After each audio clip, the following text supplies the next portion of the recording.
Na última aula, nós vimos que se eu tenho um sistema linear invariante no tempo, com uma entrada e uma saída, e a entrada é do tipo x de t igual a cosseno de uma determinada frequência, né? Cosseno de ômega 0t, eu não preciso fazer a convolução com a resposta ao impulso para obter o sinal na saída. Eu sei que a saída também vai ser um cosseno nessa mesma frequência, e essa saída vai sofrer um ganho, né?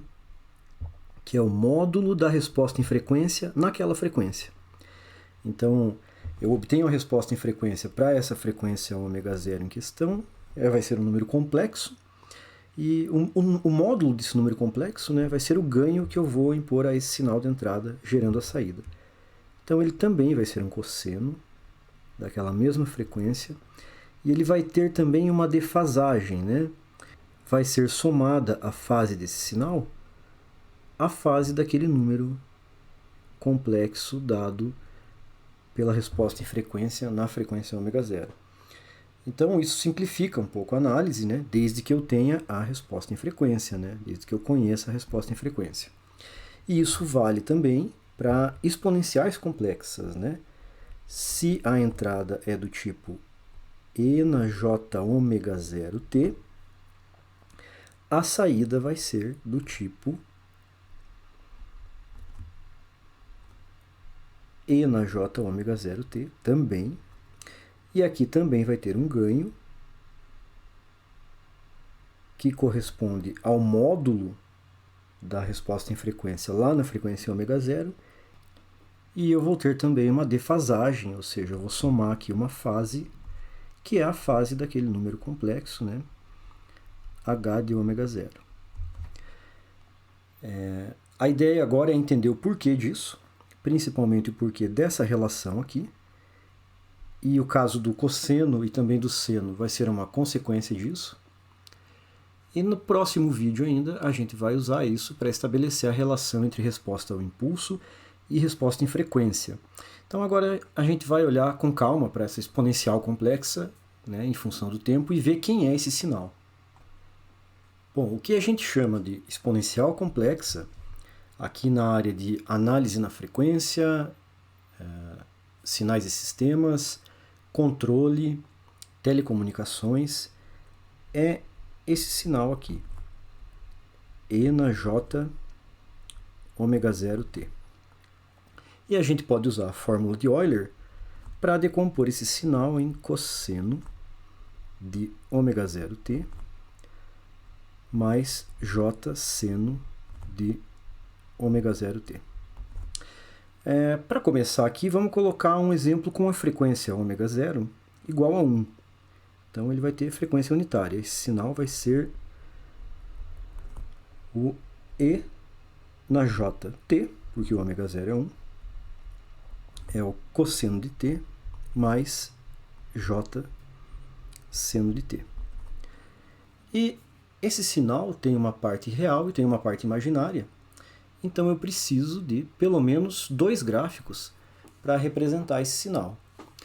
Então ali no primeiro gráfico, ali em cima, eu estou colocando esses dois gráficos, né, que são a parte imaginária e a parte real do sinal.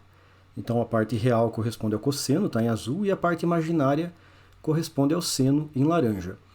Alternativamente, eu posso também representar módulo e fase, que é o que eu estou fazendo nos outros dois sinais aqui embaixo. Então eu tenho o módulo, ou magnitude, dessa função aqui. Vejam que ela vale 1 para qualquer instante de tempo.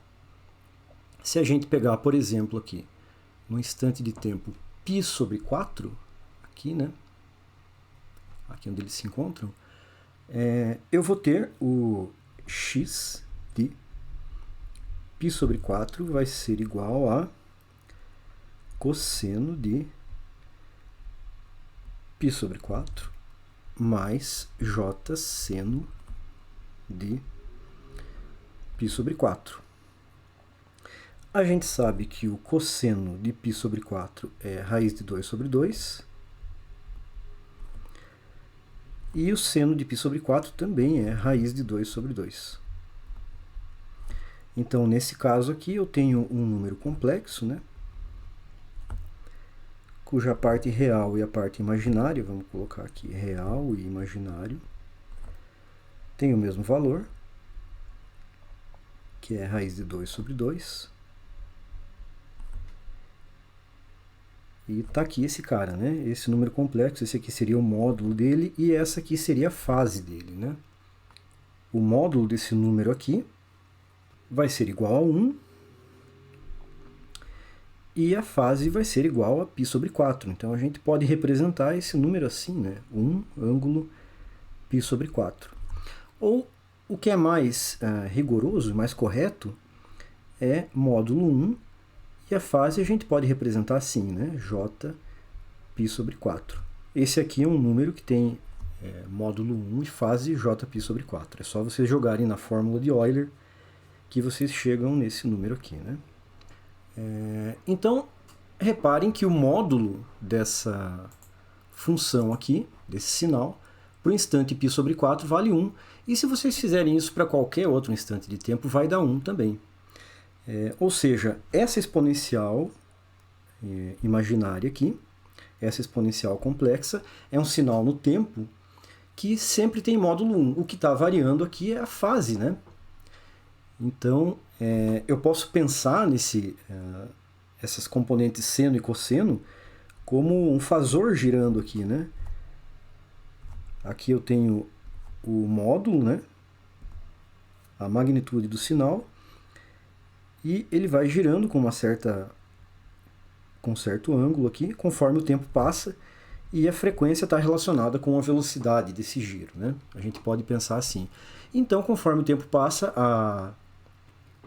o ângulo vai aumentando, e quando o ângulo chega lá em π, né, para um número complexo, o ângulo π é equivalente ao ângulo menos π, então a gente arredonda aqui, né? A gente pega o resto da divisão, desculpa, não é um arredondamento, é o resto da divisão. A gente pega o resto da divisão por π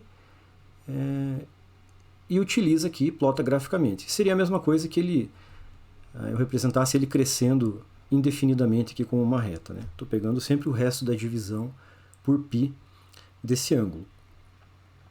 E aí a gente pode ter essa exponencial para outras frequências, né? Eu posso ter lá, por exemplo, x de t igual a e na J2t.